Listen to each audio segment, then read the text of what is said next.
Hi, everybody. Welcome back to Mike's Garage. Hope you're ready for episode 4 here with the interview. And here we go. We're going to go right to it. Here comes 4. Stay tuned. Yeah, so when I got out of the Air Force, I started going to school and kind of burned through like the cash that I saved up pretty quickly. And I Mm-hmm. was like, man, you know, I never really wanted to go the contractor route. All my friends were doing it as they were getting out, and they were going. The money was good, and but I don't know, something about it just never appealed to me. But at the same time, like I needed money to be able to finish working on my degree. Yeah, and I would say, and I'm interested to hear like your perspective on this as well. But I would say that like re-entering the civilian world, Mm-hmm. I feel like everything became easier. Um, Especially like in the academic environment. Um, Right. the level of like attention to detail that I had. Um, Sounds like you I grew. would, Sounds like you grew up a lot while you were in the military. yeah, yeah. I mean, it. Yeah. So kind of at the Yeah. beginning of the story, I talked about how, oh, this is the worst decision that I've ever made Yeah. in my life, and and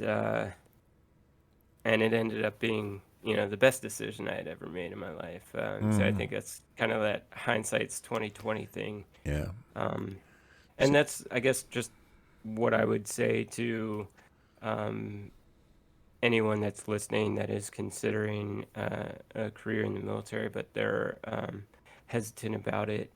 I would just say that you will grow as an individual. You'll become uh, stronger mentally, and you'll learn how to deal with adversity yeah. in a way that I think will make your life um, much more enjoyable. Yeah. And at least that was my experience. And yeah, I mean, I'm interested to hear your thoughts on that as well. Well, yeah. I think I grew up a lot. I mean, I was fresh out of high school, and I was forced into going. My experience was I was just very fortunate.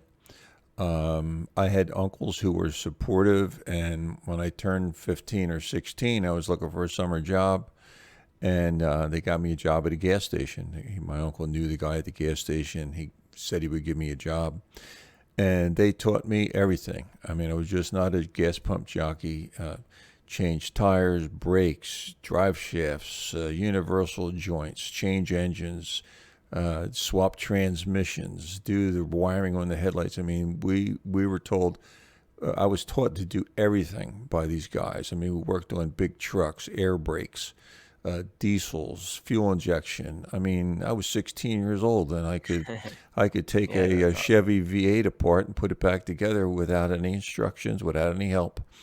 And I had a couple of hot rods. We used to race C modified production back in the day. I had a 327 cranked out about 300 horsepower, and so that's was my military occupational skill. When they gave me the tests and everything, when you go into basic training, they give you all these tests.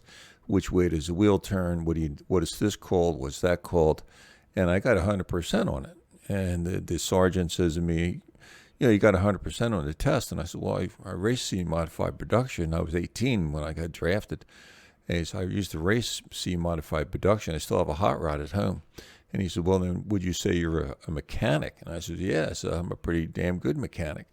Little did I know, but when they sent me to the fort, it was all Korea era equipment. It's flathead engines, top speed transmission with no synchronizers. I mean, it was just antiques we were driving. Same thing in Vietnam.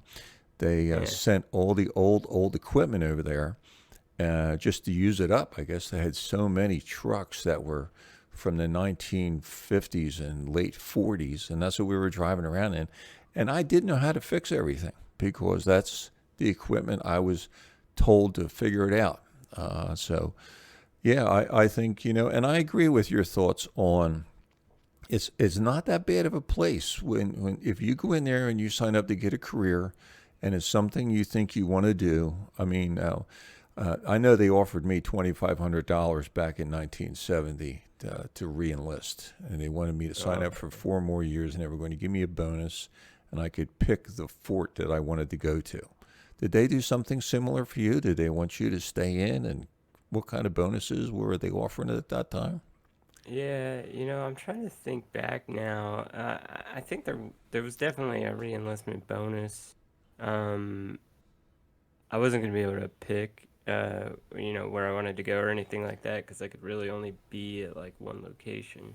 Mm-hmm. Um, but yeah, I mean, a lot of people, a lot of the more experienced like sergeants and stuff were trying to encourage me to stay in.